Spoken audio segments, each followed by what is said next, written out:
কুষ্টিয়ার ভেড়ামারায় বিএনপির ভারপ্রাপ্ত চেয়ারম্যান তারেক রহমানের ৩১ দফা দাবি বাস্তবায়ন ও দুর্নীতিমুক্ত দেশ গড়ার লক্ষ্যে লিফলেট বিতরণ ও পথসভা অনুষ্ঠিত হয়েছে।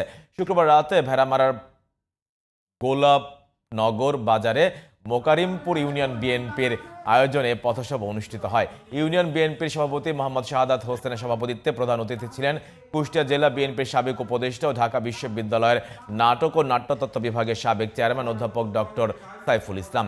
এ সময় তিনি আরও বলেন, তারেক রহমান রাষ্ট্র গঠনের যে আহ্বান জানিয়েছেন, একটা সুষ্ঠু নির্বাচনের মধ্য দিয়ে গণতান্ত্রিক প্রক্রিয়ায় ফিরে আসলে রাষ্ট্রের আইনের শাসন প্রতিষ্ঠা হবে।